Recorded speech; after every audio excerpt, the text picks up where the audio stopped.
Think women in feudal Japan were just housewives while men fought? You're missing Japan's fiercest warriors. This video pulls back the curtain on Japan's most famous women warriors, revealing their Naginata mastery, castle sieges against thousands, and final stand against guns that changed history forever. Ready to see samurai power through new eyes? Before relaxing, like if you love hidden history, subscribe for more sleep stories. Check warrior playlists. Comment. Where are you from tonight? What time is it there? What era next? Now dim the lights. Close your eyes. Breathe deeply. Mist rises over Genpei battlefields. Samurai women begin their story. Old Japan is a land where farmers, nobles, and warriors live side by side. Wooden houses stand near rice fields, and narrow roads connect villages to the castles of powerful families. Life looks simple from the outside, but behind this quiet picture, there are strict rules, old traditions, and people ready to protect their homes when needed. Long ago, there were not only male samurai. There were also women who learned to fight, women who trained with weapons, and women who carried the quiet strength of their families. Today, many people call these women female samurai. In Japanese, later people used words like Onna MUSHA or Onna-Bugeisha, which simply mean woman warrior. These words will always be explained clearly in this story, so you can relax and follow along easily. In early Japan, during what historians call the Heian period from the 8th to 12th centuries, noble families followed careful rules of honor and duty. Men from warrior families protected land and served lords. They trained with long swords and bows. Women had important roles too. They managed houses, raised children, oversaw servants, and kept family honor safe. But in some families, women also prepared to defend the home if danger came close. Take one warrior family as an example. A young girl wakes up early. Her father and brothers often leave for long trips to serve their lord. When they are away, the women take full responsibility for the house, food stores, and safety. If trouble appears, someone must act first. In many cases, that someone is a woman from the family.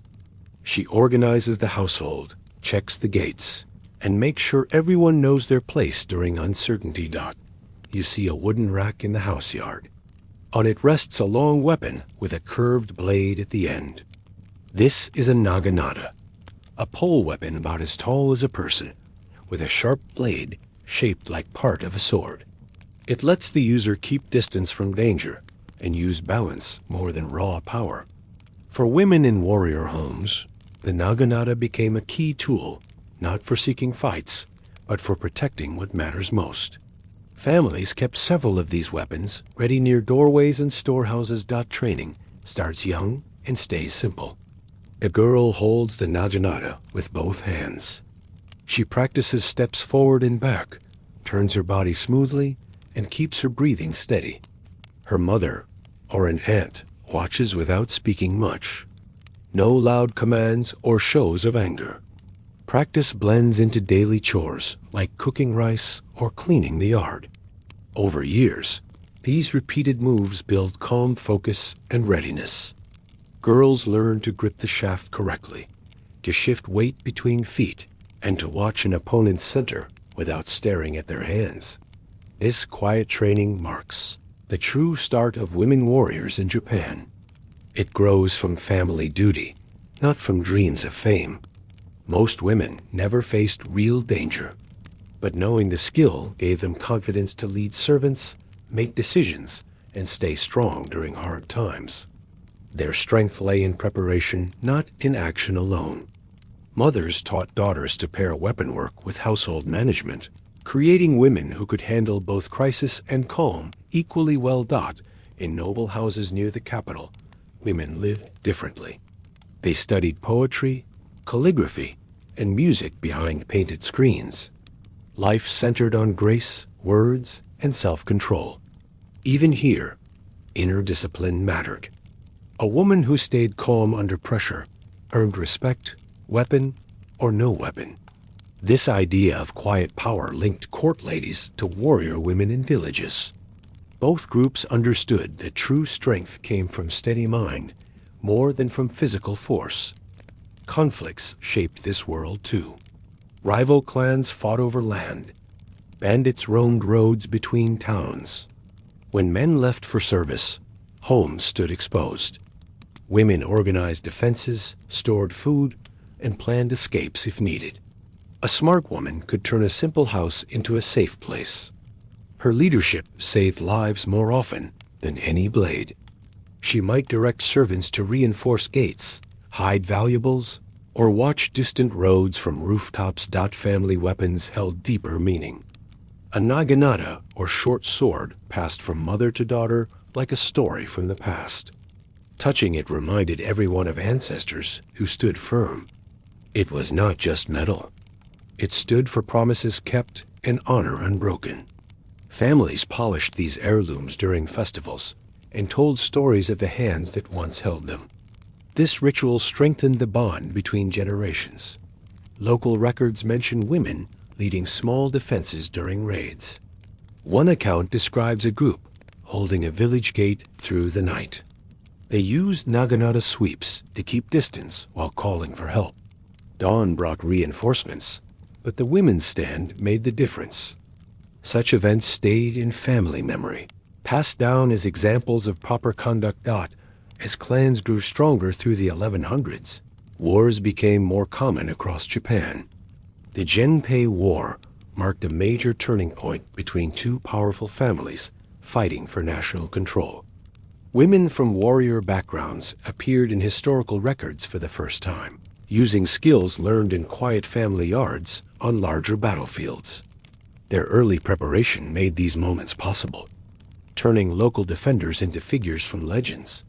Before those famous names reached songs and scrolls, thousands of unnamed women built the foundation. They trained daughters in mourning yards, taught balance between daily chores and weapon forms, and held families together during uncertain times. Their steady work was not written in golden letters or celebrated in public festivals. Instead, it spread quietly through generations. Like water shaping stone over long years. This foundation proved strong enough to last centuries. Even during later peaceful periods, families kept the tradition alive. Girls grew into women who led homes and villages with quiet authority earned from years of practice. When conflict returned, they stood ready, carrying skills that began in simple routines. Temples received donations of weapons from grateful families, marking successful defenses. The next part of our journey moves forward to meet the first legendary names. You will hear stories of women whose actions reached beyond their homes and into national memory. Their paths build directly on this early base of duty and preparation, showing how quiet beginnings lead to lasting stories that still inspire today. As Japan enters the Kamakura period after the Genpei War, warrior families gain more power across the land. Clans establish strict codes of behavior that define what it means to be a true warrior. Men follow rules of loyalty, courage, and self-control. Women in these families develop their own version of these principles, focused on inner strength and family protection. This code becomes known as Bushido, the way of the warrior, though women express it through different daily practices. For samurai women, honor means more than words or titles. It shows in small actions every day. They learn to face uncertainty with steady breath and clear decisions. While men train for open battles, women prepare for threats that come to the home or village. Their version of warrior discipline builds balance between family duties and readiness. This quiet power proves just as essential to clan survival as any sword skill. Girls watch their mothers handle crises with calm words and firm steps, learning that true strength starts from within. Imagine a samurai home during these changing times. The father trains sons with long swords in the outer yard. In a separate space, the mother teaches daughters the Naginata forms. Both groups follow the same goal: perfect control of body and mind. The women's training emphasizes reach and footwork over direct clashes. A single well-timed sweep can protect a doorway or scatter a group without close contact. Practice builds muscle memory that works even under stress. Daughters repeat these patterns hundreds of times until they become natural. What makes this training unique? Samurai women learn to fight from positions of defense. They practice holding narrow gates, protecting corners, or covering retreats. These skills match real situations where homes face sudden raids. Mothers pass down specific patterns: sweep low to trip, raise high to block, step aside to counter. Each move teaches economy of motion. Do the most with the least effort. Over time, this creates women who move like flowing water, soft at first, unyielding when needed. Family members test these forms against each other in controlled practice. Records from Kamakura temples describe women donating Naginata after successful defenses. These gifts thank the spirits and mark family achievements. One scroll mentions a woman who held a bridge alone long enough for reinforcements to arrive. Her name fades from history, but the weapon survives as proof of her skill. Such stories show how women's training directly shaped clan outcomes. Temples display these donated arms as examples for visiting families. Beyond weapons, samurai women master other forms of discipline. They study herbal knowledge for wounds and fevers. They learn to read basic maps and signals. Some families teach simple archery from horseback, though this remains rare. The goal stays the same: become a complete protector who handles any crisis. A woman skilled in these areas leads not just with a polearm, but with practical wisdom. Mothers teach daughters to mix healing pastes from common plants and to recognize early signs of illness in the household. Daily life reinforces this path. Mornings begin with cleaning weapons alongside household tasks. Afternoons bring lessons in posture and breathing. Evenings end with family discussions of strategy and loyalty. Girls watch their mothers negotiate with villagers or handle messengers from lords. These examples teach that true strength combines physical skill with sharp judgment. Children learn to spot weaknesses in walls or gates during these talks. Ponder this for a moment. In a world of rigid class rules, samurai women gain unusual freedom within their role. They travel between family estates, oversee workers, and even join councils during absences. Their naginata serves as both tool and symbol of authority. Villagers respect the weapon as much as the family name it carries. This position lets women influence events beyond the home walls. They settle land disputes or organize harvest defenses with the same calm focus. The naginata itself evolves during this era. Blacksmiths craft lighter shafts and sharper curves for women's use. Balance shifts toward the blade end, making swings faster and recoveries smoother. Women test these improvements in controlled matches against family members. Feedback shapes the design over generations. By the 13th century, the weapon becomes perfectly suited to its primary users. Families order custom grips that fit smaller hands while maintaining reach. Family crests appear on weapon, wrappings, and scabbards. A naginata wrapped in clan silk carries the same weight as a banner in battle. Daughters receive theirs during coming-of-age ceremonies, often from grandmothers. The moment marks entry into full responsibility. From that day, the weapon stays close, cleaned, and ready at all times. Girls learn to wrap and unwrap it properly as part of daily care. Marriage strengthens these traditions. Brides bring naginata to new homes, merging family styles.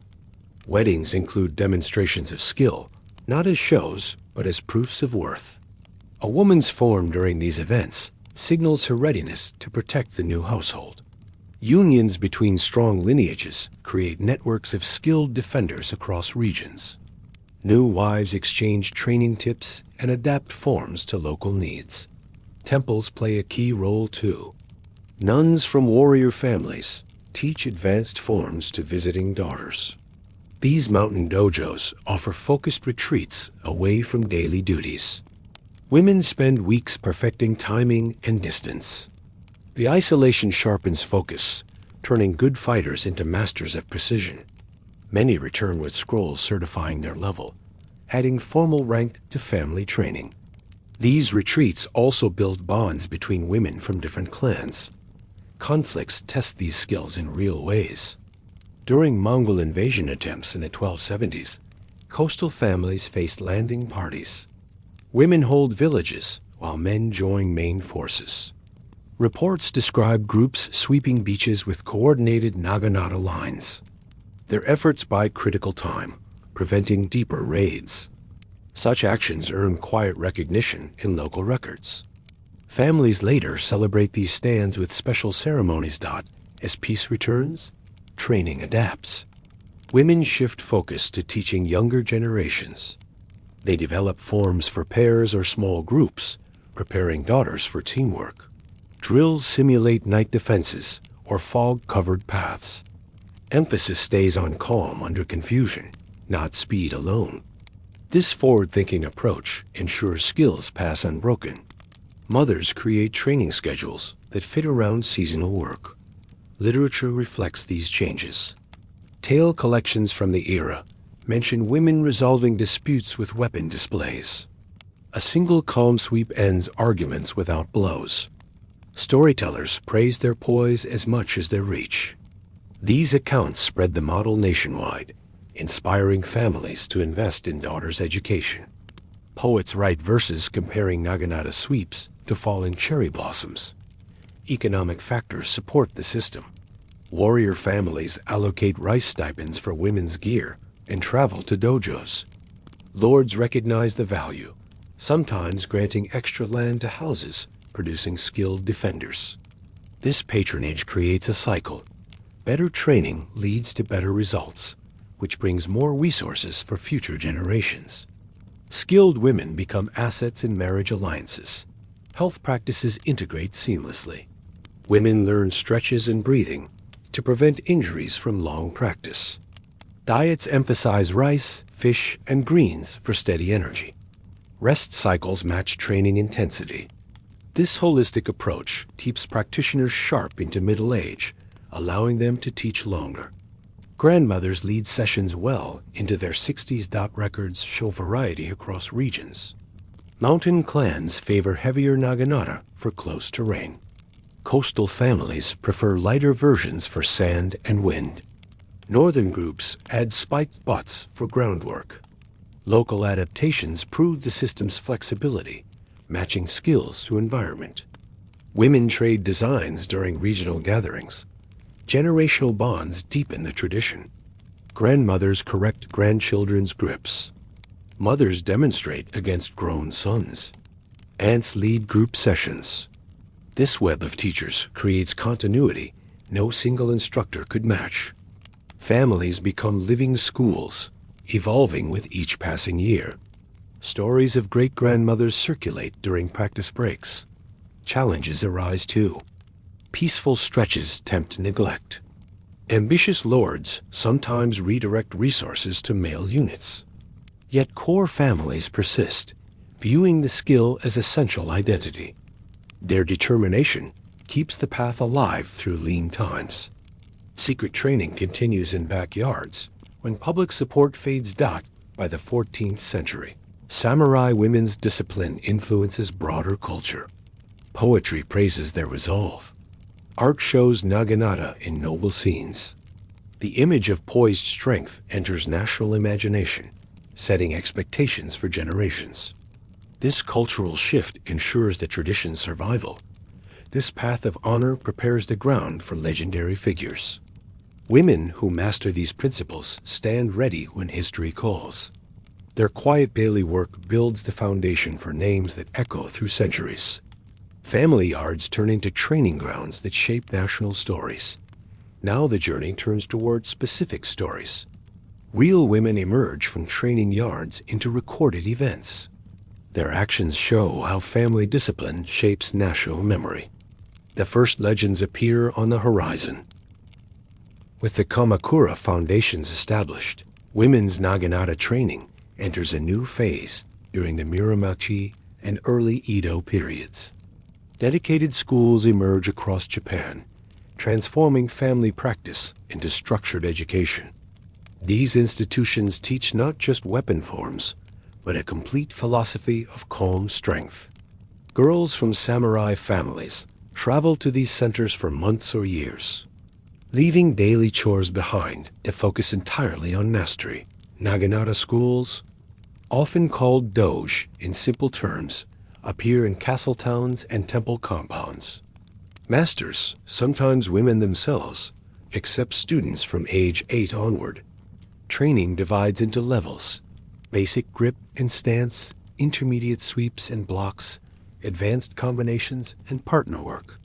Each stage builds on the last, creating graduates who move with natural precision. Schools emphasize repetition over speed, turning awkward beginners into graceful practitioners within 2 years. What sets these schools apart? They teach Naginata as a path to inner peace, not just defense. Students rise before dawn for meditation and breathing exercises. Only after clearing the mind do they touch weapons. This mental preparation proves crucial during stress. Records show school graduates handling family crises with unusual composure, crediting early discipline for their clarity. Daily schedules fill every hour. Mornings bring solo forms practiced in silence. Afternoons feature paired drills where students mirror each other's movements. Evenings end with strategy discussions and weapon maintenance. No days off except major festivals. This intensity forges unbreakable habits. Girls learn to see the Naginata as an extension of their arm, not a separate tool. Schools develop unique teaching methods. Bamboo practice weapons prevent accidents during sparring. Colored ribbons mark skill levels on shafts. Group formations teach coordinated defense for villages or castle gates. Instructors correct posture with gentle taps, never harsh words. Patience becomes the highest virtue, as rushed students repeat basics longer. Family support makes this possible. Parents send daughters with rice stipends and spare clothing. Letters track progress and request more funds. Successful graduates return as local teachers, creating cycles of improvement. Schools gain reputations through student achievements, drawing better families over time. Competition between institutions raises standards nationwide. Women-only doge offer special advantages. No male observers distract students. Age groups train separately, allowing focused instruction. Older girls mentor younger ones, passing traditions directly. This environment builds lifelong bonds stronger than family ties. Graduates form networks spanning provinces, sharing techniques at regional gatherings. The curriculum expands beyond combat. Students learn battlefield medicine using herbs and clean bandages. They study terrain advantages for defense. Basic signaling with flags or horns prepares them for group actions. Etiquette lessons teach proper weapon handling in front of lords. These skills create complete warriors ready for any situation. Testing ceremonies mark milestones. Students demonstrate forms before masters and families. Precision earns promotion. Hesitation means repetition. Public displays build confidence without pressure. Families celebrate with modest feasts, reinforcing the path's value. Certificates written on rice paper prove achievement for life. Regional styles emerge naturally.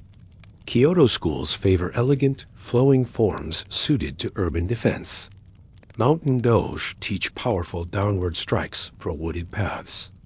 Coastal centers emphasize mobility on uneven ground. Students sample multiple styles during travels, blending the best into personal methods. This diversity strengthens the tradition overall. Literature preserves school fame. Travel diaries praise specific masters and their star pupils. Poems compare perfect forms to autumn leaves falling in wind. Story collections feature school graduates resolving bandit threats through superior skill. These accounts inspire rural families to send daughters despite costs. Economic systems sustain the schools. Lords sponsor promising students with land grants. Wealthy families pay tuition in rice or silk. Graduates teach privately, returning fees to their alma mater. Temple doge survive on donations and farm work. This self-supporting model endures centuries of war and peace. Health remains central. Instructors monitor for overtraining, mandating rest weeks. Diets balance protein from fish with endurance-building grains. Stretching routines prevent joint strain from repetitive swings. Longevity proves the method. Masters teach actively into their 50s and beyond. Challenges test resilience. War disrupts travel between schools. Plagues close mountain doge temporarily. Yet core institutions survive by adapting. Remote training continues through family branches. Masters send scrolls with new forms to distant students. Determination preserves knowledge through crises. Generational teaching evolves techniques. Grandmasters refine footwork based on student feedback. Daughters of founders lead after fathers retire. Female lineage dominates many schools, ensuring authentic transmission. Rivalries between lineages spur innovation without breaking harmony. Marriage networks spread influence. School sisters marry into different clans, carrying techniques across Japan. Wedding gifts include custom Naginata engraved with school crests. New households host demonstrations, attracting local students. This organic expansion covers the nation without central planning. Temples integrate Naginata into spiritual life. Morning prayers precede practice. Weapons rest before altars overnight. Donations fund expansions. Nuns lead women's sessions, blending faith with discipline. This sacred connection elevates training above mere skill. Peaceful Edo era cements the system. With fewer wars, schools focus purely on education. Enrollment peaks as samurai families seek distinction through daughters' mastery. Doge multiply in castle towns. Quality rises with less survival pressure. Forms become more refined. Almost artistic. Cultural impact grows steadily. Kabuki theater features Naginata heroines from famous schools. Ukiyo-e prints show group practice scenes. Poetry anthologies include verses by practitioner nuns. The disciplined woman enters popular imagination as ideal. By mid-Edo, schools certify thousands annually. Graduation scrolls become family heirlooms. Skilled women lead village militias during unrest. Their reputation deters trouble before it starts. Quiet authority proves more effective than overt threats. This structured path prepares women for history's spotlight. School discipline creates figures equal to any challenge. Daily practice in temple yards builds legends that emerge in coming conflicts. Foundations laid here support national memory. The journey now meets individual stories. Training yields specific names remembered through centuries. Their actions trace back to these quiet doge, where discipline became destiny. The structured training of Naginata schools produces its first national legend during the Genpei War of 1180 to 1185. Two mighty clans, the Minamoto and the Taira, clash for control of Japan in the most famous civil conflict of the era. Amid the chaos of clashing armies, one woman's name rises above the rest, Tomoe Gozen. Her story survives in the Heike Monogatari, a great epic poem that chronicles the war through generations. Tomoe becomes the ideal of female warrior strength, remembered for skill, loyalty, and unshakable calm. Tomoe enters history as a trusted retainer of Minamoto no Yoshinaka, a key leader in the Eastern campaigns. Records describe her as tall and strong, with long black hair tied for battle and skin marked by the sun. More important than appearance, chroniclers praise her mastery of sword, bow, and horse. She commands small units with precision, directing movements from horseback. Her presence steadies troops during uncertain moments, turning potential routes into organized stands. What elevates Tomoe above other fighters? Chronicles emphasize her personal courage during critical clashes. At the Battle of Awazu in 1184, Yoshinaka's forces face overwhelming numbers from the Taira-aligned army. Surrounded and outnumbered, the Minamoto lines begin to break. Tomoe rallies scattered warriors, leading charges that buy precious retreat time. Her actions allow key commanders to escape encirclement, preserving the clan's fighting strength for future battles. The Heike Monogatari captures this moment vividly. Facing 7 enemy riders alone, Tomoe selects the strongest opponent, unhorses him with a bow shot, then beheads him with a single sword stroke. She repeats this against others, scattering the group through superior skill. Rather than pursue glory, she rejoins her lord's main force, prioritizing overall victory over personal kills. This discipline marks her as strategist, not mere fighter. Tomoe's background reveals careful preparation. Born into a warrior family near the capital, she trains from childhood in family yards before attending a Kyoto Naginata school. Her forms blend elegant capital style with practical battlefield adaptations. Horse archery comes from clan tradition, making her equally deadly mounted or on foot. This complete education explains her effectiveness against seasoned opponents. Loyalty defines her service. When Yoshinaka marches on the capital against imperial orders, Tomoe follows without question. She guards his camp during night councils and scouts ahead during advances. Messengers report her presence, reassures allies, and intimidates rivals. Women of nearby estates send daughters to train under her during campaigns. Spreading her methods even amid war. Battlefield records preserve specific contributions. During river crossings, Tomoe positions archers on high banks, controlling fords against Taira advances. Her unit disrupts supply lines, forcing enemies to fight hungry and disorganized. Local chronicles credit her with preventing several ambushes through vigilant patrols. These practical skills prove as valuable as direct combat prowess. Family dynamics add depth. Tomoe marries Yoshinaka during the campaign, merging personal and professional duty. Their union strengthens alliances with local families. She negotiates with neutral clans, securing rice supplies and reinforcements. Her diplomatic skill complements battlefield leadership, creating a complete command profile rare for the era. The Awazu aftermath tests her resolve further. With Yoshinaka fallen and Minamoto forces shattered, Tomoe faces capture or death. Chronicles offer 2 paths. Some say she shaves her head and becomes a nun, retreating to mountain temples.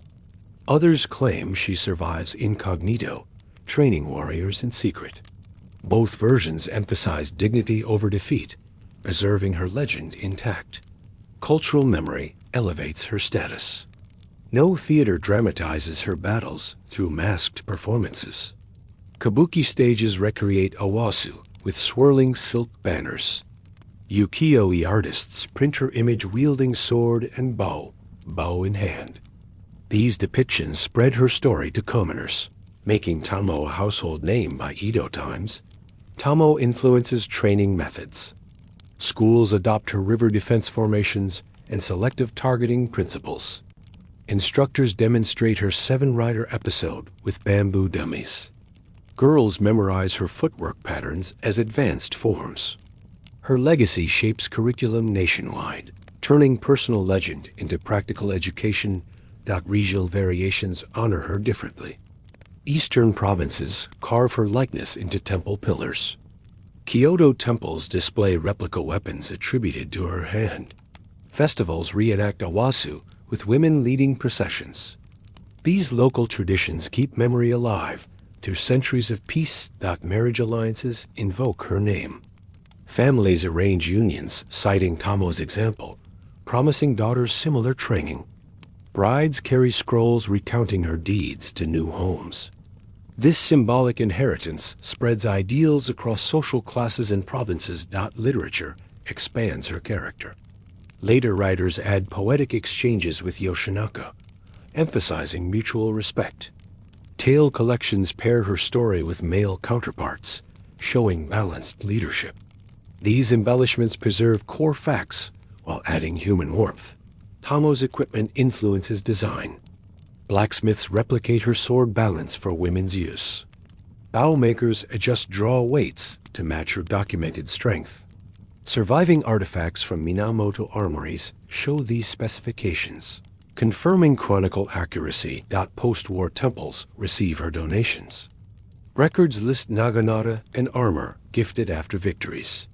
These arms become school treasures, displayed during graduation ceremonies. Students touch them for inspiration, connecting directly to the legend. Generational teaching preserves details. Grandmothers recount personal meetings with Tomoe's students. Mothers demonstrate forms learned from her direct lineage. This oral chain maintains authenticity against embellishment. Family scrolls verify key dates and locations. Challenges to her historicity arise later. Skeptics question chronicle details as poetic license. Surviving weapons and place names confirm core events. Temple records independently verify donations. Multiple sources converge on essential biography. Tomoe enters broader mythology. She appears in warrior goddess shrines alongside male deities. Festivals blend her story with seasonal rice prayers. Commoners adopt simplified forms from her school during village drills. Her reach extends beyond samurai class. Edo era cements immortality. School textbooks include her biography. Children memorize battle dates alongside emperors. Prints circulate widely, making her face familiar. This education ensures legend survives modernization. Tomoe proves the training system works. Quiet yards and temple doge produce national figures. Her path from student to legend validates centuries of discipline. Women following her model gain confidence knowing proven results. This single story inspires thousands. Girls enter schools citing Tomoe as motivation. Families invest more in training after hearing her deeds. Her example multiplies practitioners nationwide, strengthening clan defenses overall. The journey continues to other legends. Tomoe sets the standard others measure against. Her calm under pressure becomes the ideal. Next figures build on this foundation, each adding unique contributions to the tradition. While Tomoe Gozen's legend spreads through epic poems, another warrior woman carves her name into history through fortress defense. During the early 1200s, Hangaku, Gozen emerges from the turbulent Kensho era when imperial forces clash with regional lords. Her story centers on the siege of Koriyama Castle, where a single woman's leadership turns a desperate holdout into legendary resistance. Chronicles call her a woman worth 1,000 soldiers, praising not just skill but strategic brilliance under siege. Hangaku belongs to the powerful Asakura clan, holding strategic lands near the capital. When imperial edicts demand submission, her family chooses defiance, barricading Koriyama's stone walls. With male leaders captured or killed early, Hangaku assumes command at age 20. She organizes supplies, positions archers, and rallies defenders through months of encirclement. Her decisions determine whether the castle falls immediately or holds for reinforcements. What defines her greatness? Temple records detail systematic defense. Hangaku divides the fortress into guarded sectors, rotating fresh troops to walls. She rations rice precisely, extending supplies 3 times expected duration. Night patrols prevent tunneling attempts. Boiling oil preparations deter ladder assaults. Each measure responds to specific threats, showing battlefield experience beyond her years. Siege accounts preserve tense moments. Imperial commanders offer surrender terms through heralds. Hangaku responds from battlements, demanding honorable withdrawal. Her calm voice carries authority, demoralizing attackers. Defenders cheer her words, renewing resolve. This psychological edge proves as crucial as physical barriers. Hangaku's personal skill shines during close assaults. Chronicles describe her wielding Naginata from tower tops, sweeping ladders clear with precise arcs. Archers cover her movements, creating deadly crossfire. She rotates positions systematically, preventing fatigue. Local farmers credit her stands with saving surrounding villages from plunder. Family background explains her readiness. Raised in Asakura strongholds, Hangaku trains from childhood alongside brothers. Her Naginata form blends mountain clan power with capital school precision. Horseback archery supplements pole work during sorties. Complete education prepares her for every siege phase, from preparation to breakout. Diplomatic skill complements combat prowess. Hangaku negotiates with neutral temples for food smuggling. She sends messengers through enemy lines, coordinating distant allies.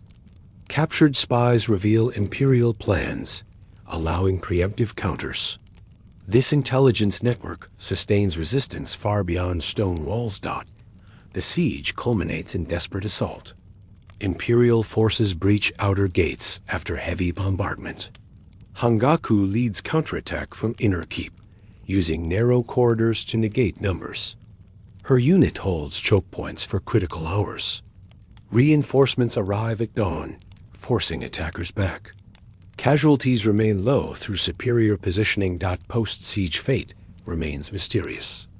Some chronicles claim capture followed by honorable release. Temple records mention donations under her name years later. Family genealogies list descendants training under her methods. All versions preserve dignified exit, maintaining legend intact. Koriyama's survival influences regional politics. Imperial commanders face demotion for failure. Asakura clan gains prestige, securing better alliances. Hangashu's marriage strengthens neighboring ties. Her example encourages other fortresses to resist, altering campaign timelines. Cultural memory elevates her uniquely. Stone markers at Koriyama show her silhouette wielding Naginata. No plays dramatize siege negotiations.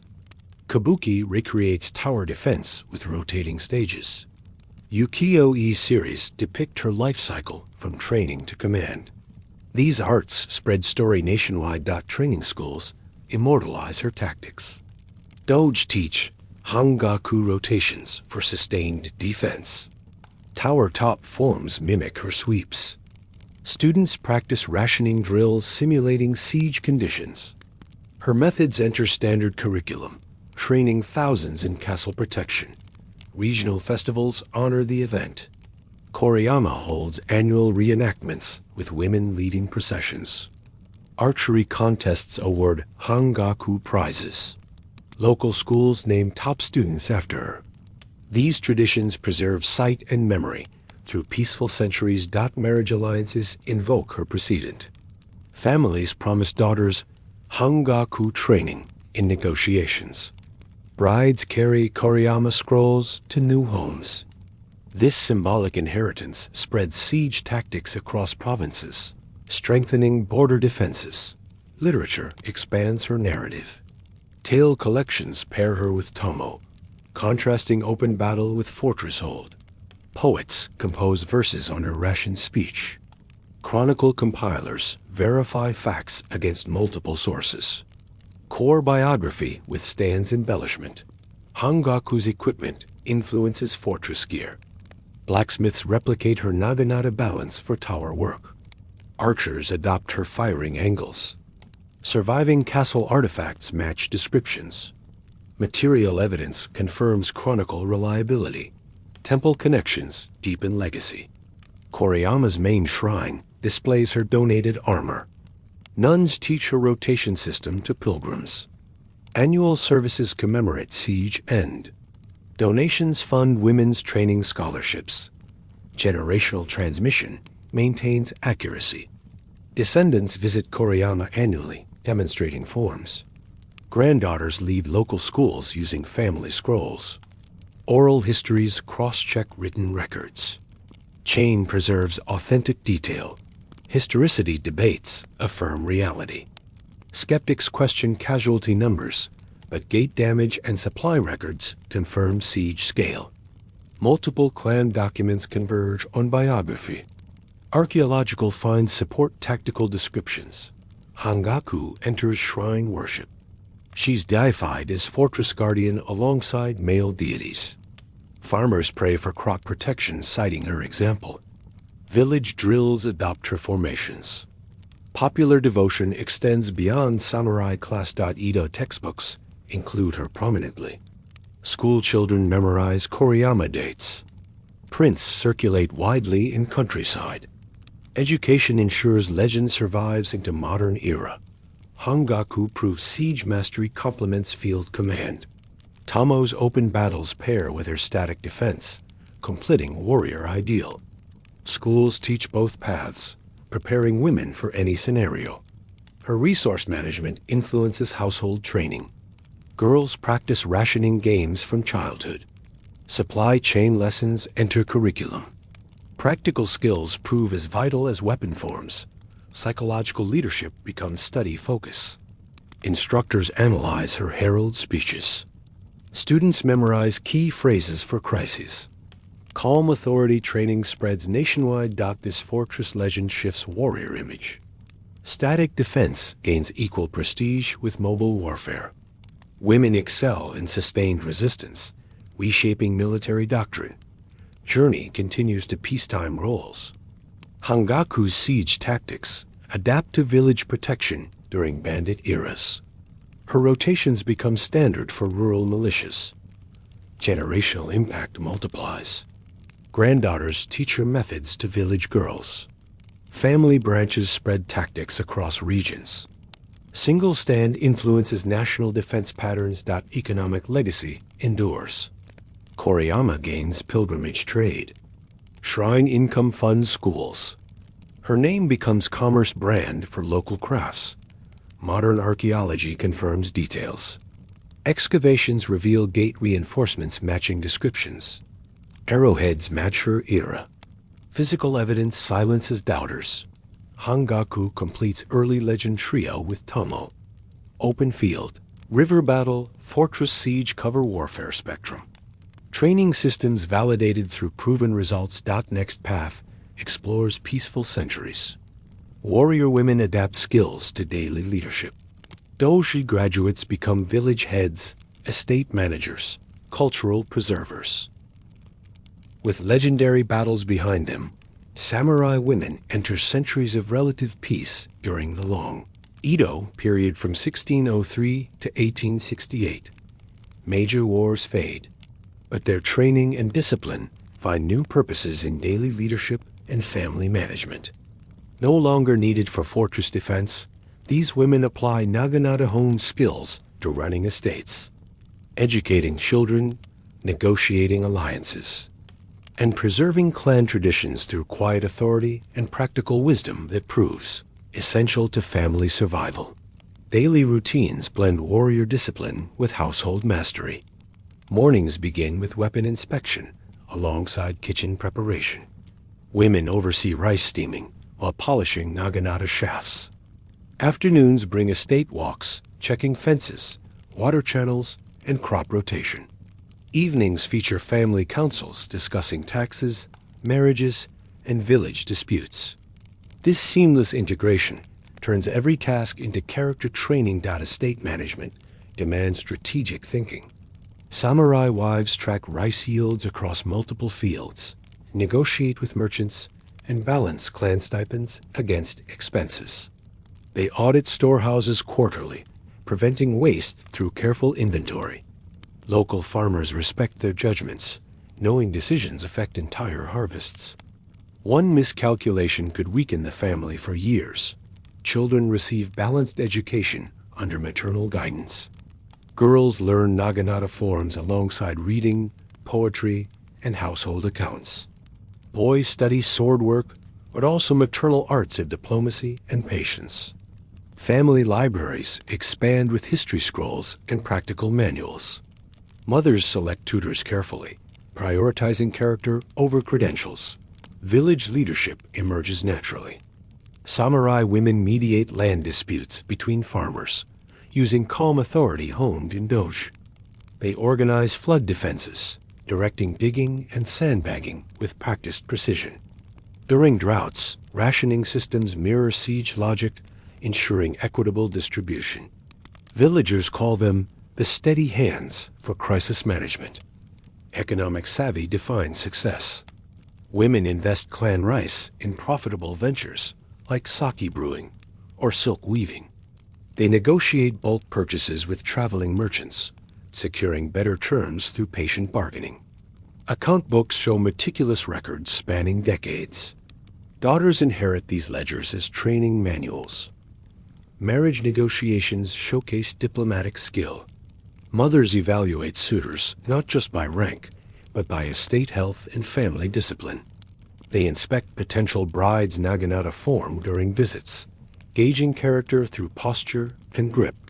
Alliance terms balance dowry rice with future support obligations.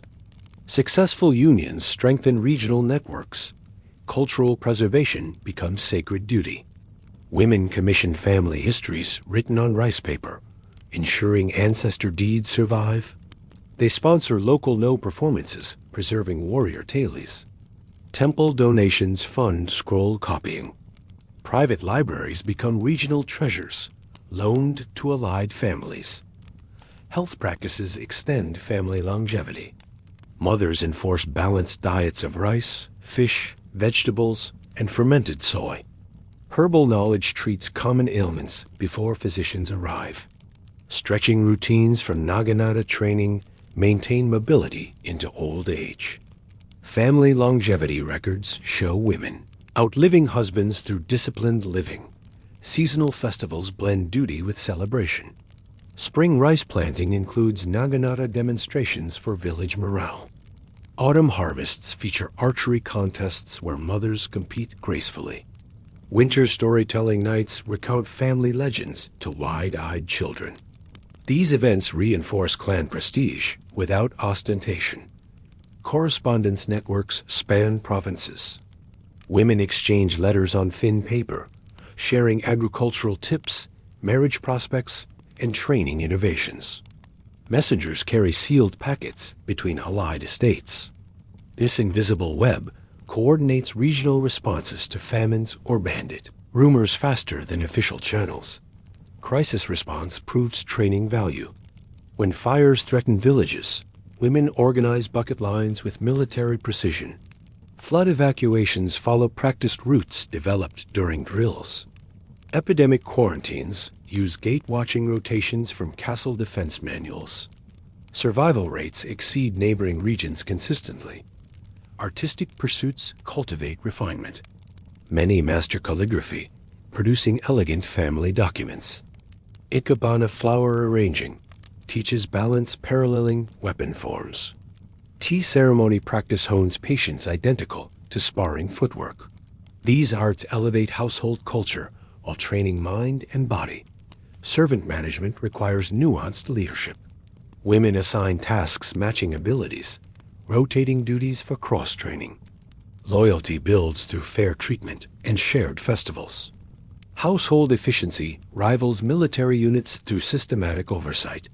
Visiting lords praise operational smoothness. Religious life integrates seamlessly.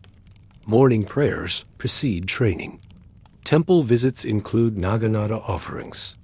Nun relatives teach advanced meditation techniques. Family funerals follow precise rituals preserving ancestor reverence. Spiritual discipline complements physical mastery. Travel between estates builds regional knowledge. Women journey by palanquin or horse, inspecting allied properties. Route memorization from scouting drills prevents mishaps.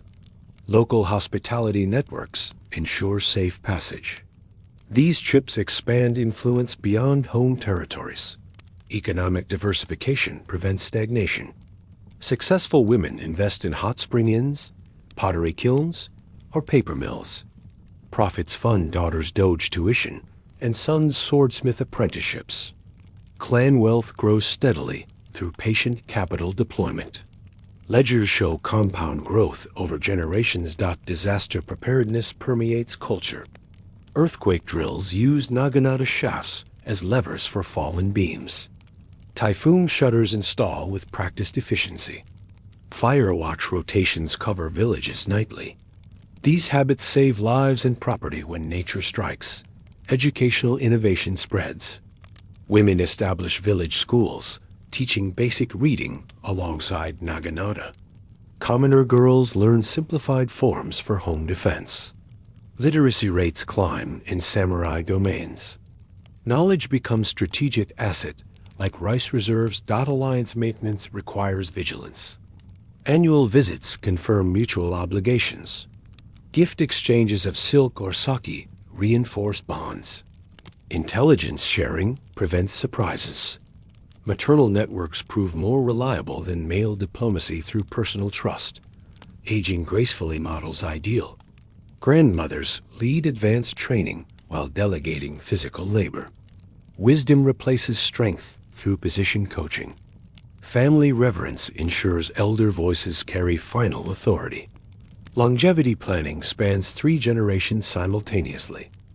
Economic downturns test resilience. Poor harvests prompt diversified planting. Merchant defaults trigger contingency funds. Clan stipends cut force efficiency drives. Women navigate crises better than male counterparts through systematic thinking. Cultural export strengthens prestige. Visiting dignitaries witness Naginata demonstrations during estate tours. Impressed lords recommend alliances. Regional fame attracts quality marriages and business partnerships. Soft power multiplies through demonstrated competence. Legacy planning ensures continuity. Wills specify weapon inheritance patterns. Training manuals compile maternal wisdom. Designated successors receive years of shadowing. Succession proves seamless through deliberate preparation. This peacetime mastery transforms warrior women into indispensable clan pillars. Naginata yards evolve into management schools, producing regional leaders. Daily discipline sustains families through centuries of stability. Journey shifts to cultural zenith. Edo refinement elevates samurai women's role in national identity. Their quiet competence becomes defining national virtue. The Edo period reaches its cultural peak through the 1700s as Japan enters 2 centuries of internal stability under the Tokugawa shogunate. Samurai women adapt their warrior heritage to this unprecedented peace, transforming Naginata skills into refined arts of leadership, scholarship, and cultural preservation that sustain clan identity through isolation from foreign influence and internal social order. Women become guardians of tradition while innovating quietly within strict hierarchies, ensuring samurai values endure amid merchant prosperity and urban growth. Daily refinement elevates household standards to artistic levels. Samurai wives master tea ceremony intricacies, arranging utensils with Naginata-like precision while hosting influential guests. Ikebana flower compositions reflect weapon balance principles, creating harmonious displays for receiving rooms. Calligraphy practice strengthens wrist control identical to polearm grips, producing elegant family documents and correspondence that carry authority across provinces. Scholarly pursuits distinguish elite families. Women compile clan genealogies spanning centuries, cross-referencing temple records with family scrolls to establish noble lineages. They study classical Chinese texts on strategy and poetry, applying principles to estate management and child education. Private libraries expand with woodblock printed histories and practical treatises. Daughters memorize key passages during morning recitations. Alongside weapon forms, Zen philosophy integrates deeply with warrior discipline. Temple retreats teach seated meditation techniques that enhance Naginata focus, clearing mental clutter before practice. Cone studies develop paradoxical thinking useful for diplomatic negotiations. Monastic discipline reinforces daily routines, creating women who maintain perfect composure during family crises or social slights. Artistic patronage becomes strategic investment. Samurai women commission ukiyo-e prints depicting family legends, ensuring visual memory preservation. They sponsor no-theater troupes performing ancestral tales, strengthening cultural prestige. Kabuki theater contributions fund village schools. These investments yield social capital exceeding monetary returns. Economic sophistication rivals merchant houses. Women diversify clan holdings into profitable tea plantations, sake breweries, and paper mills while maintaining rice field primacy. They negotiate long-term contracts with Edo wholesalers, securing premium prices through established reputations. Account ledgers employ double-entry systems imported from Dutch traders via Nagasaki, maximizing transparency and efficiency. Village governance showcases quiet authority. During magistrate absences, samurai wives adjudicate minor disputes using customary law, resolving land boundary conflicts and inheritance quarrels with balanced judgments. Flood control projects coordinate multiple villages through established networks. Drought rationing employs siege logic adapted to civilian needs, preventing starvation through systematic distribution. Educational systems institutionalize maternal influence. Women establish domain academies, teaching samurai daughters comprehensive curricula, combining Naginata mastery, Confucian ethics, practical arithmetic, and literary arts. Commoner girls attend simplified versions, focusing home defense and basic literacy. Graduation ceremonies feature paired demonstrations, blending weapon forms with poetry recitation. Marriage alliances evolve into strategic masterworks. Mothers evaluate prospective unions through multi-year observations of family estates, training quality and financial health rather than single meetings. Dowry packages include custom Naginata sets engraved with lineage crests alongside rice allocations. Wedding demonstrations showcase synchronized forms between bride and groom families, sealing alliances publicly. Health regimens achieve legendary longevity. Women prescribe seasonal detoxifications using temple herbal formulas, preventive acupuncture sessions, and moxibustion treatments. Dietary balance emphasizes alkalizing vegetables, countering rice acidity, supplemented by wild mountain greens foraged during spring walks. Posture training prevents age-related decline, maintaining erect carriage into 70s. Travel networks span the nation. Annual pilgrimages to Ai Shrine coordinate with allied families, exchanging intelligence and marriage prospects along Tokaido routes. Domain inspection tours assess border security and economic conditions. Palanquin processions project authority while gathering local information through servant networks. Disaster management systems perfect centuries of experience. Earthquake protocols employ Naginata shafts as structural supports and communication poles. Typhoon preparations stockpile 3-year rice reserves in elevated storehouses. Fire brigades train under maternal oversight using coordinated bucket formations derived from castle defense manuals. Survival infrastructure exceeds urban standards. Cultural export elevates regional prestige. Visiting imperial envoys witness Naginata demonstrations during official tours, impressing court officials with disciplined precision. Foreign traders in Nagasaki hear legends through interpreter networks. Published family histories circulate among scholar officials, establishing intellectual reputation. Servant hierarchies reflect military organization. Household staff rotate through cross-training stations mirroring dojo progression, developing versatile skills.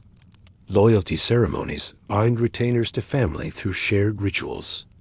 Efficiency metrics track performance without overt pressure, fostering intrinsic motivation. Religious syncretism enriches spiritual life. Shinto purification rites precede Buddhist meditation sessions. Ancestor veneration employs Confucian filial piety structured through Shinto festivals. Temple nuns collaborate on women's retreats, combining Naginata practice with sutra chanting. Syncretic approach strengthens community cohesion. Economic innovation counters stipend stagnation. Women pioneer sericulture operations, producing high-grade silk for Kyoto markets. Medicinal herb gardens supply urban apothecaries. Contract farming arrangements with peasant households guarantee steady supplies.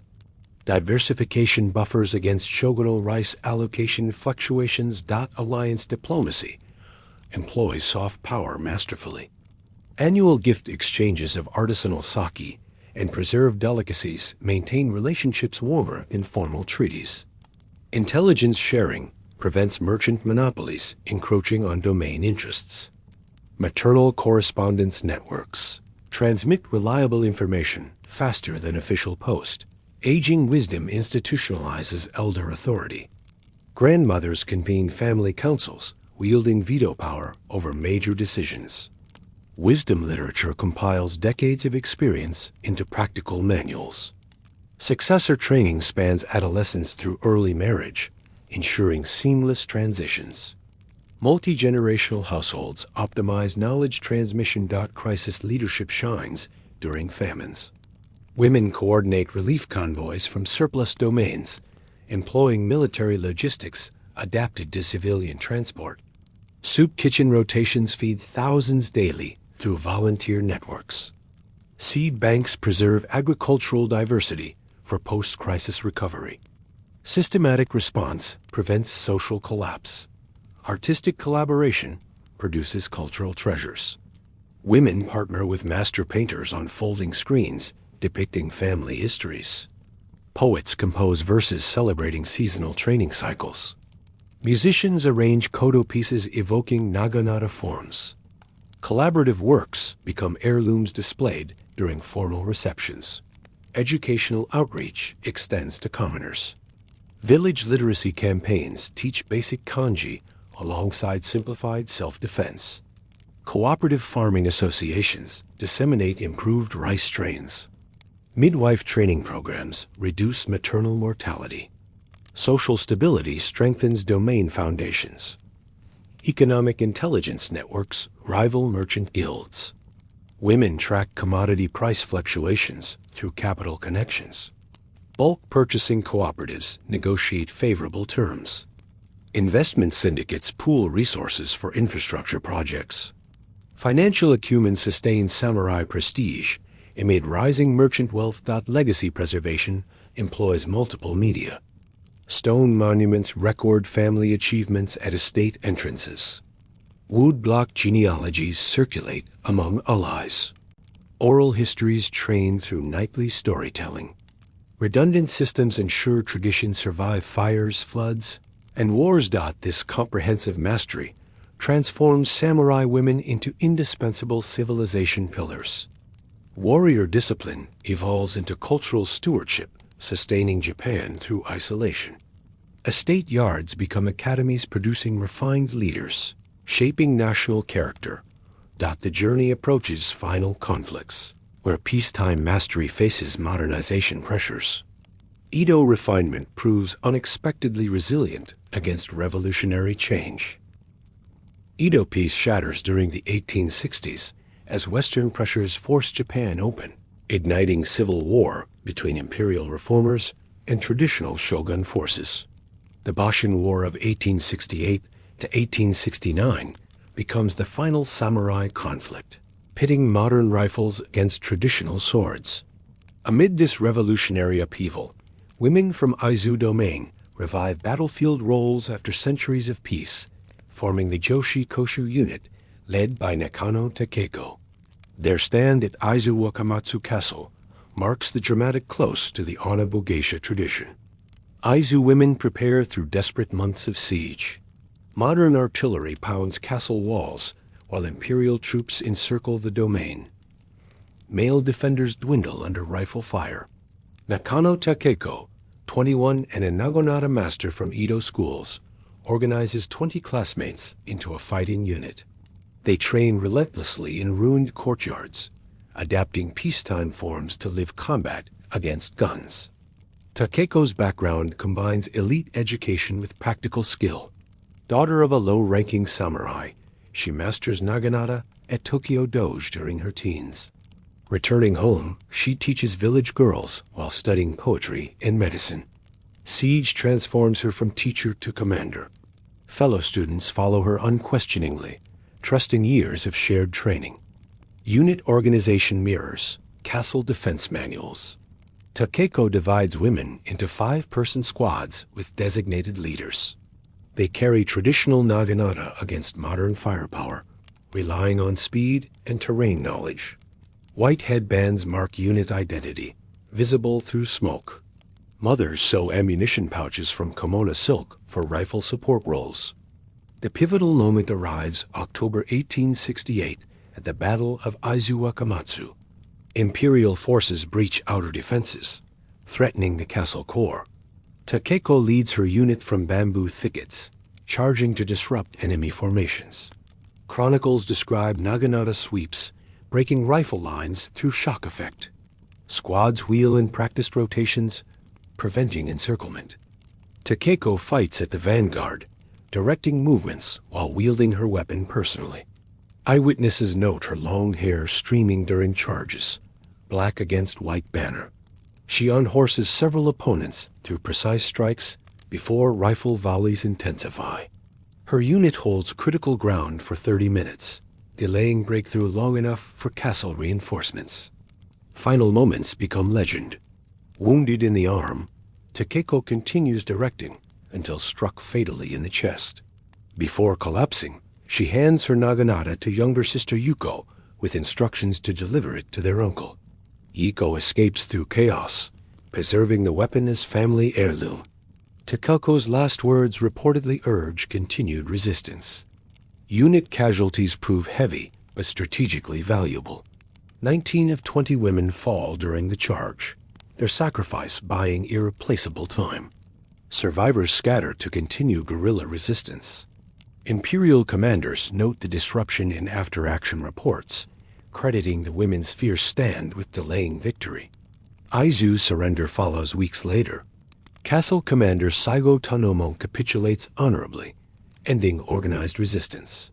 Women survivors face interrogation, but receive respectful treatment, their courage acknowledged even by victors.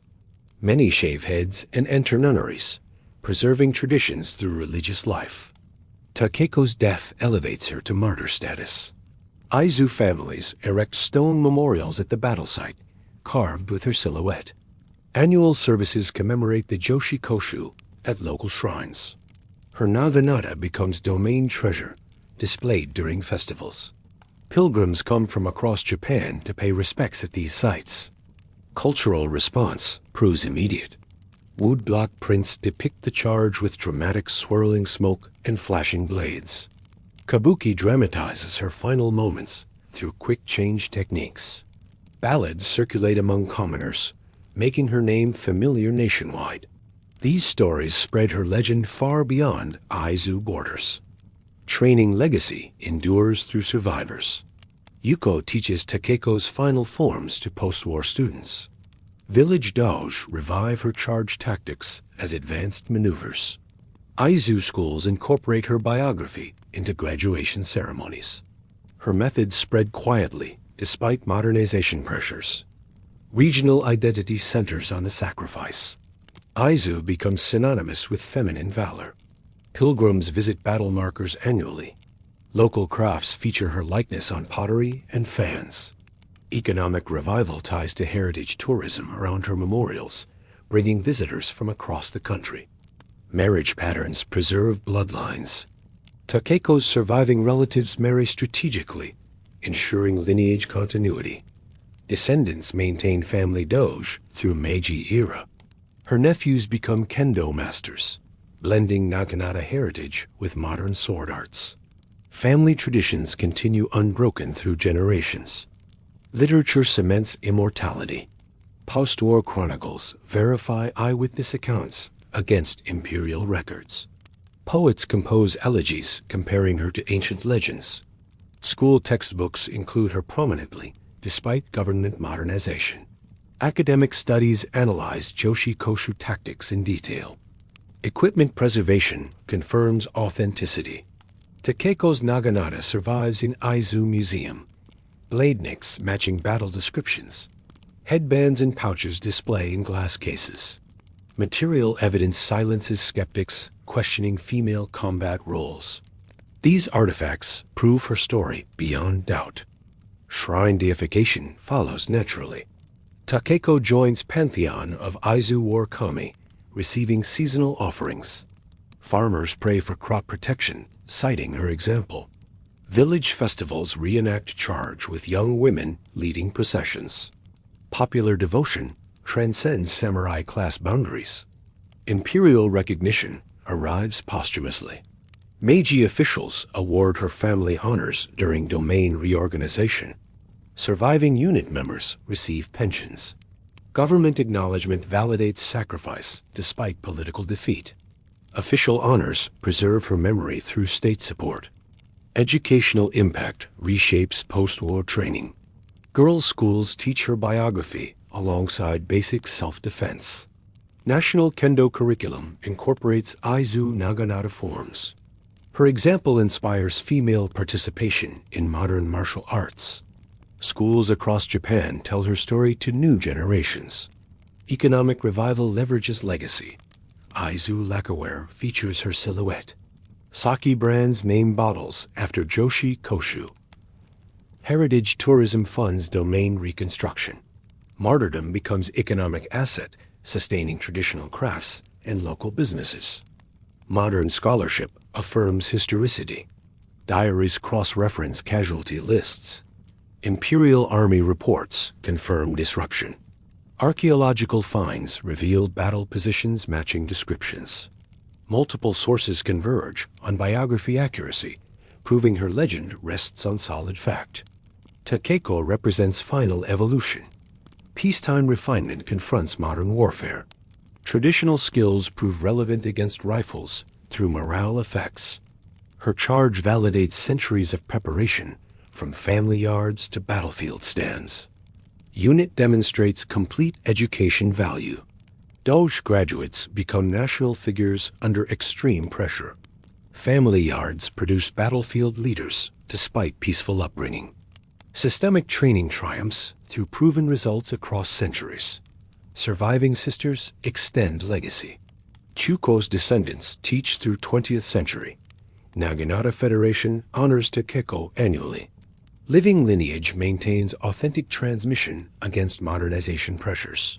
Direct family connection preserves original techniques. Aizu revival builds on sacrifice. Post-war reconstruction emphasizes feminine valor. Women's cooperatives revive traditional crafts. Educational tourism teaches her story to school groups. Heritage sustains regional identity and economy through cultural strength. National consciousness embraces narrative. K-dramas depict Joshi Koshu charge.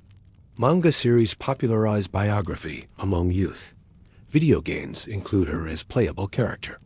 Media immortality ensures generational awareness and continued interest. Takeko completes warrior women arc. Early yards evolve through schools into final stand. Peacetime mastery culminates in revolutionary sacrifice. Tradition proves resilient against modernity, adapting while preserving core principles. This climactic moment connects back to quiet beginnings. Women's centuries of preparation meet history's final test. Their disciplined stand validates every morning practice, every family lesson, every dojo form, learned through generations of patient teaching. Bashin war martyrs enter immortality through artistic transformation as traditional Japan confronts modernization. Defeated samurai women live on through visual arts, theater, and literature that preserve their disciplined image against westernization pressures. Woodblock prints, no drama, kabuki spectacles, and poetry anthologies elevate Onna-Bugeisha from historical figures into cultural archetypes. Ensuring their poised strength shapes national identity through peaceful Meiji transformation. Ukiyo-e masters immortalize legendary moments. Hiroshige prints depict Tomoe Gozen wheeling through river mist, Naginata poised mid-sweep against silhouetted foes. Kuniyoshi illustrates Hangaku atop Koriyama battlements, white banner streaming while directing archers. Takeko's Aizu charge appears in triptychs, showing Joshi Koshu breaking rifle lines through sheer momentum. These images circulate widely among commoners, embedding legends in popular consciousness. No theater elevates spiritual dimensions. Masked performances portray Tomoe as ethereal warrior spirit haunting Awazu fields, reciting height verses between ghostly sweeps. Hangaku appears as fortress guardian Kami, her slow-motion Naginata forms symbolizing eternal vigilance. Takeko's final charge unfolds through swirling silk banners evoking rifle smoke. These abstract dramas transmit essence beyond historical detail. Kabuki popularizes dramatic narratives. Quick-change techniques transform actors from peacetime ladies to battlefield commanders mid-scene. Rotating stages recreate Koriyama siege with layered castle walls.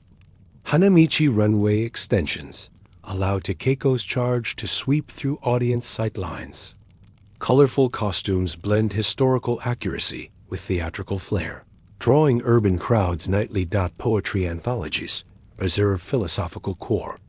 Haiku capture Naginata balance through seasonal imagery. Autumn leaves mirroring precise sweeps, winter frost evoking dojo discipline. Waka sequences trace warrior women's life cycles from childhood training through legendary stands. Collected verses enter school curricula, embedding values generationally. Literature expands archetypes. Tale compilations pair Onna-Bugeisha with male counterparts, contrasting open warfare with fortress defense. Romance elements humanize legends through spousal loyalty themes.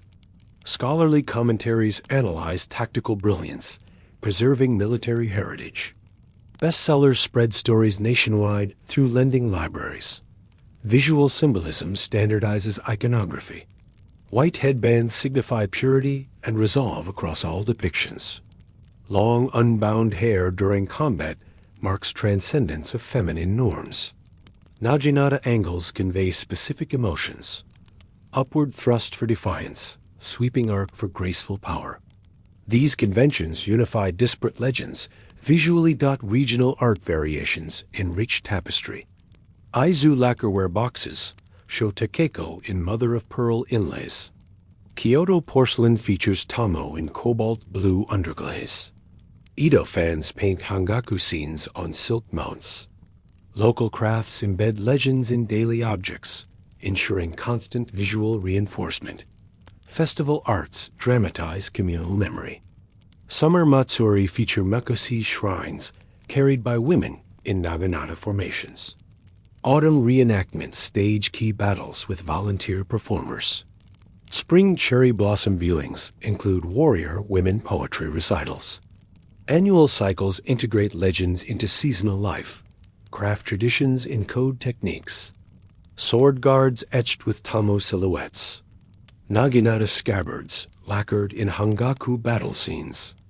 Takeko-inspired hairpins shaped as Naginata blades. These functional arts preserve memory through practical objects circulating commercially.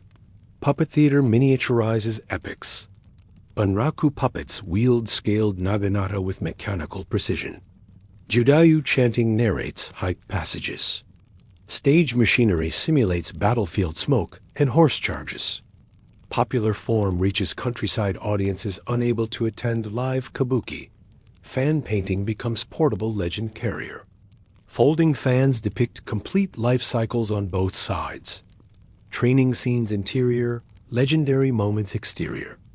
Gift exchange spreads images across social classes. Samurai women commission personal versions featuring family ancestors. Textile arts weave narratives into clothing. Kimono sashes dyed with battle motifs. Obi belts embroidered in gold thread showing Naginata silhouettes. Wedding robes incorporate subtle warrior references honoring maternal lineage. Daily wear becomes walking museum. Calligraphy elevates written legacy. Master penmen transcribe haiku passages in flowing scripts. Poem scrolls dedicated to individual legends. Family mottos incorporate Naginata symbolism. Hanging displays in receiving rooms reinforce cultural education. Music accompanies visual arts. Koto compositions evoke Naginata rhythm through plucked string patterns. Shakuhachi flute solos meditate on warrior solitude. Taiko ensembles dramatize battle charges through percussive crescendos. Multimedia performances synthesize traditions. Architecture memorializes through design. Castle gates carved with sweeping Naginata motifs. Dojo lintels bear legendary silhouettes. Temple pillars etched with battle chronologies. Stone lanterns illuminate hero shrines at night. Garden design encodes philosophy. Rock arrangements mimic dojo formations. Pond curves trace Naginata arcs. Bridge placements symbolize river crossings. Contemplative spaces invite meditation on warrior principles. Toy craftsmanship educates youth. Wooden Naginata dolls for girls. Paper theater kits recreating kabuki scenes. Battle top collections spinning legendary duels. Playthings embed legends from childhood. Commercial arts sustain traditions. Sake bottles labeled with warrior imagery. Tobacco pouches embroidered in miniature scenes. Matchbox art depicts famous stands. Everyday commerce reinforces cultural memory. Educational prints enter classrooms. School wall charts sequence historical timeline. Geography maps mark battle locations. Hero biography primers for young readers. Visual learning accelerates legend transmission. Postcard industry disseminates images. Mail order warrior women series. Holiday greeting sets featuring seasonal legends. Tourist souvenirs preserve memories for emigrants. Postal system becomes legend distribution network. Photography captures living traditions. Meiji-era photos document festival reenactments. Dojo group portraits preserve practitioner lineages. Family albums chronicle private commemorations. New medium validates artistic traditions. Cinema pioneers motion epics. Silent films recreate kabuki dramatizations. Benshi narrators chant traditional verse. Black and white footage documents authentic Naginata forms. Early movies bridge theater to modern media. This artistic constellation ensures immortality. Visual, dramatic, literary forms multiply legends exponentially. Commoners absorb through daily objects. Elites preserve through high arts. Multimedia saturation embeds archetypes permanently. Journey culminates in modern legacy. Artistic preservation bridges traditional modern divide. Warrior women evolve from battlefield figures into eternal cultural guardians, shaping contemporary identity. The artistic images from legends and theater do not stay frozen in old books or on walls. They live on in real life today. In modern Japan, the spirit of women warriors continues through sports groups, school programs, and community centers where thousands of women practice Naginata every week. These places welcome people from all backgrounds, not just old samurai families. The training adapts to busy city life, while keeping the same focus on calm mind and steady body that began centuries ago. Naginata clubs now exist in almost every city. National groups organize big competitions where women show their skills in front of crowds. Judges look for smooth movements and good balance, not just fast speed. Young girls start as early as 6 years old, learning the basic steps that Tomoe Gozen once practiced. Weekend workshops bring together people from different towns to share tips and try new forms together. Schools make Naginata part of regular classes. Girls learn the weapon during gym time, practicing simple sweeps and turns that build confidence. High school teams travel to regional matches, wearing white headbands just like the warriors of old. Teachers explain how Hangaku Gozen used the same footwork to defend her castle. Students feel connected to history while getting stronger and more focused. Self-defense. Classes bring the tradition to everyday people. Police stations offer free lessons for women, teaching how to keep safe distance from trouble using Naginata principles. Neighborhood centers run programs for mothers and daughters practicing together after work.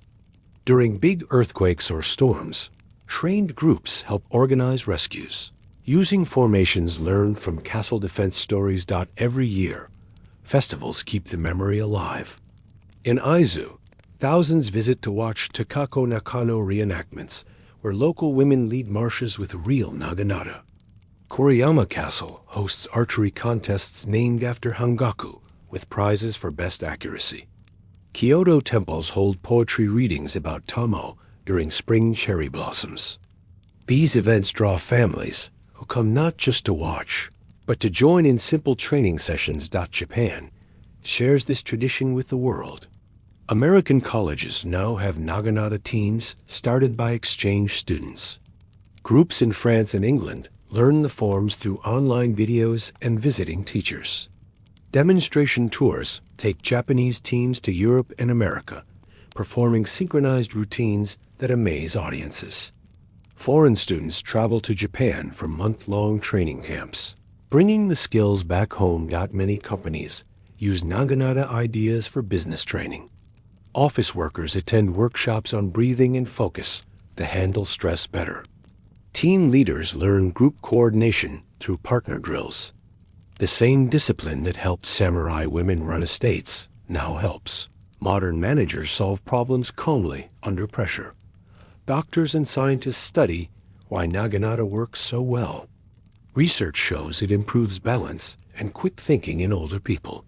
Brain scans prove the breathing exercises reduce worry and help sleep better. Long studies find women who practice live healthier lives longer than average.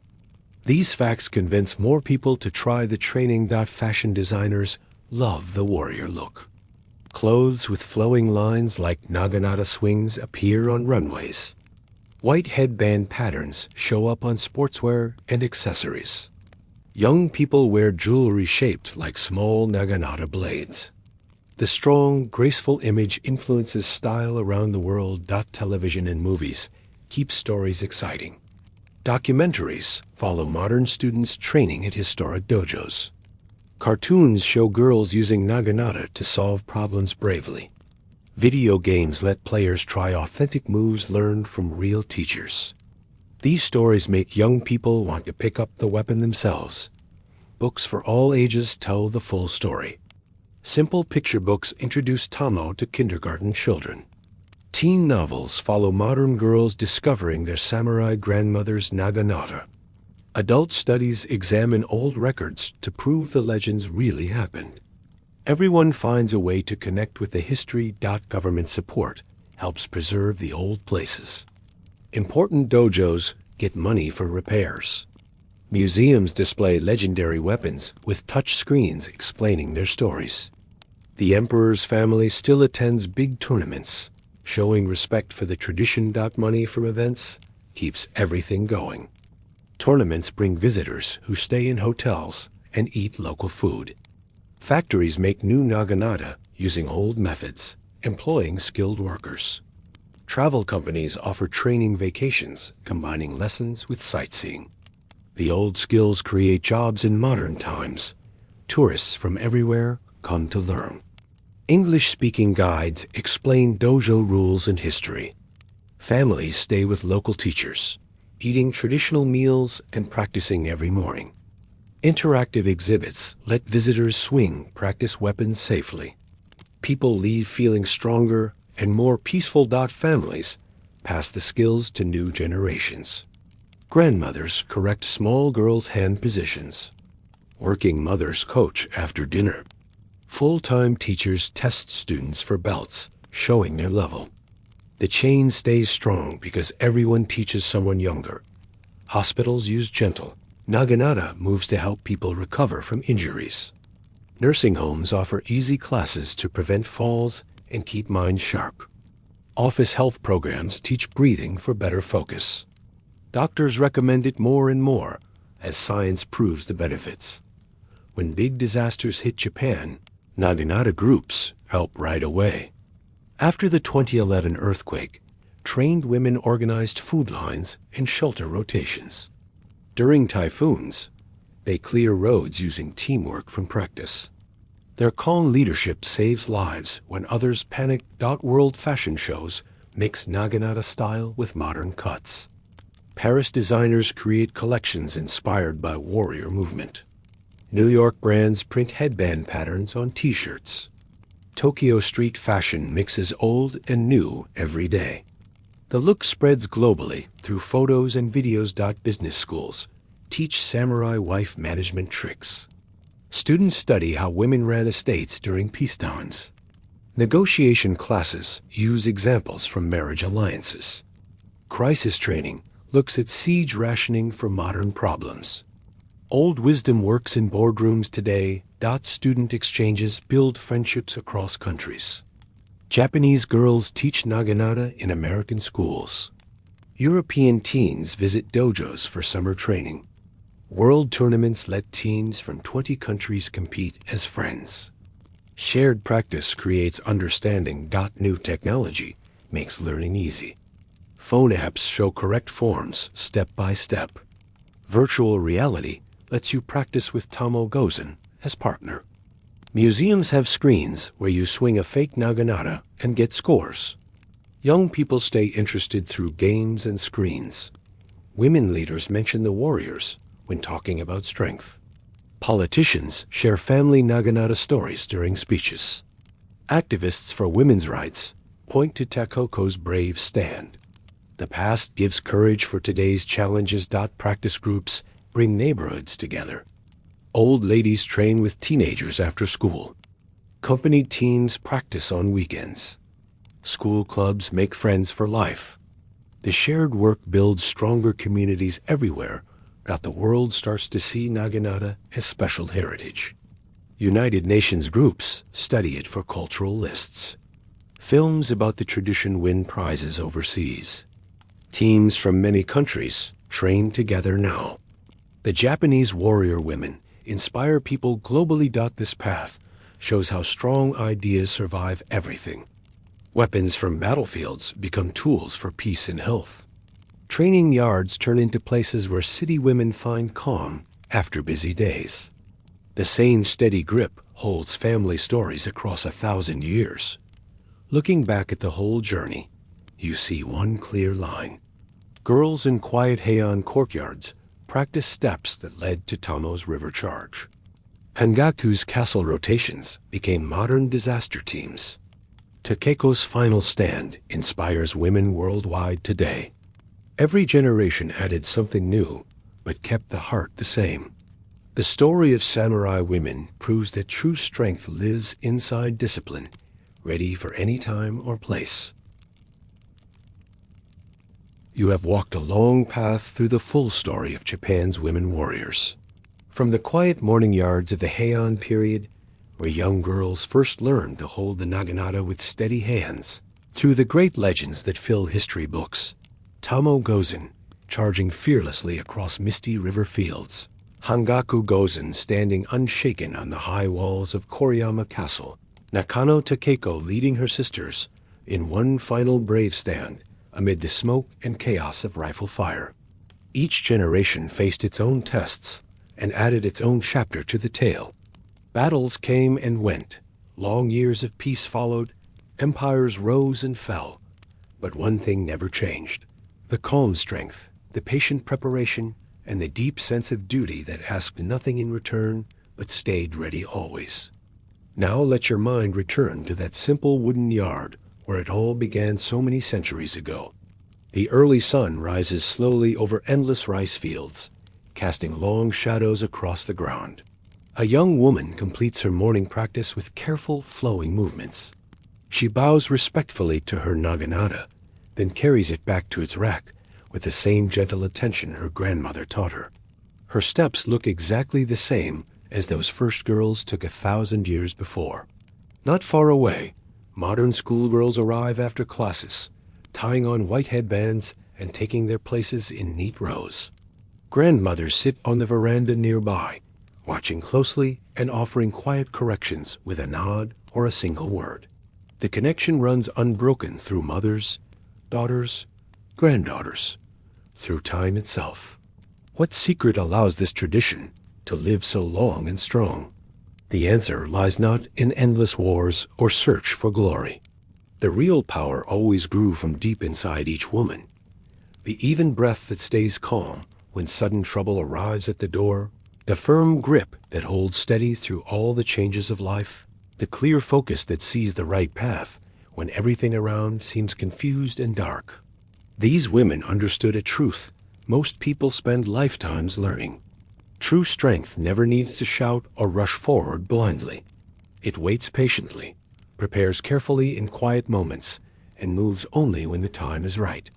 That same quiet readiness carried them safely through river battles and castle sieges, through centuries of peaceful estate management, and even into the busy rush of modern city life, where the challenges look different, but feel just as real. Across all these long centuries, their path reveals one simple and powerful truth. A single girl learning her first basic steps in a family courtyard grows into a woman, capable of leading entire villages through hard times, defending stone fortresses against huge armies, running great estates with wisdom and skill, or standing firm in the final moments of tradition itself. One steady hand holding a long pole weapon proves strong enough to hold back attacking forces, organize scattered communities, teach children the value of focus, or inspire women around the world today. The Naginata itself changed many times over the years, from deadly battlefield tool to careful dojo practice weapon to quiet symbol of perfect balance. But the lessons it taught stayed exactly the same, timeless and true for every age. Consider all the different worlds you have seen these women move through. In the earliest days, they protected their homes when fathers and brothers rode away to distant service. Later generations mastered great schools and became living legends sung in poems, painted on screens, and acted on stages. During long, peaceful centuries, they built families and villages stronger than any stone wall could ever be. In the final wars against a changing world, they stood bravely against new guns and machines with the exact same calm their great-grandmothers taught in mourning yards. Today, women with full-time jobs come to evening classes after long days, finding peace in familiar forms and passing those same movements to their own daughters. Every single era tested this tradition in its own way, and every time it came through stronger than before. This story belongs not just to Japan, but reaches out to people everywhere. The same principles work in any country or time. Modern women around the world learn self-defense classes that echo Naginata distance, lead work teams through tough projects, or face personal hard days with that inner discipline passed down through generations. A mother organizing her family during a sudden storm, a teacher keeping her classroom calm when news brings worry, a young woman solving problems at work under real pressure. All of them carry echoes of those early samurai women who faced much greater dangers with the same quiet choice to stay ready. Strength like this needs no shining armor or sharp weapons. It grows slowly from daily practice, steady habits, and the simple decision to meet each day prepared. Let these final images settle gently in your mind. Picture Tomoe Gozen pausing for one calm breath by the river before her great charge, watching the water flow steadily past. See Hangaku Gozen high on her castle wall, eyes clear as she watches distant smoke rise on the horizon. Watch Takeko Nakano hand her Naginata to her sister one last time, her face still peaceful, even in the final moment. Now look at modern girls filling dojo yards across Japan, repeating those same smooth sweeps under soft evening lights. All these women connect through one invisible golden thread of discipline, breath, and heart, a line stretching unbroken from ancient courtyards to busy cities today. As this long story reaches its natural end, notice the quiet satisfaction that comes with it. No need for loud dramatic finish or sudden surprise. Just the deep peace of seeing something true, strong, and beautiful complete its full circle back to where it began. These women warriors never tried to change the world through noise or force. They changed it completely by living each day with clear purpose. Mother teaching daughter, grandmother watching granddaughter, schoolgirl becoming teacher. Step by step, yard by yard, generation by generation, they built something that outlasts empires and fashions. Their legacy whispers a gentle truth you can carry forward. Inside every person waits the same possibility they discovered. Calm strength ready for its own moment. Discipline that grows stronger through practice. Readiness that turns ordinary days into something meaningful. The wooden weapon rack still stands quietly in the corner, polished and waiting. The Naginata rests, balanced and prepared. Somewhere right now, a young girl takes her first careful grip, feeling its familiar weight for the first time. Mothers and grandmothers watch nearby with those same steady eyes from 1,000 years ago. The path stretches on unbroken, always ready for the next hand to take hold. Breathe deeply now and let the full story settle softly inside you, like evening mist slowly covering quiet fields after a long day. Feel the wooden floor beneath your feet, the cool air gentle on your skin, the distant soft sound of water flowing steadily nearby. Nothing more needs to be said or done. The eternal sword of calmness rests safe in capable hands across all the ages. Peace comes naturally to those who learn to carry such quiet strength within. Let sleep arrive gently now. Good night.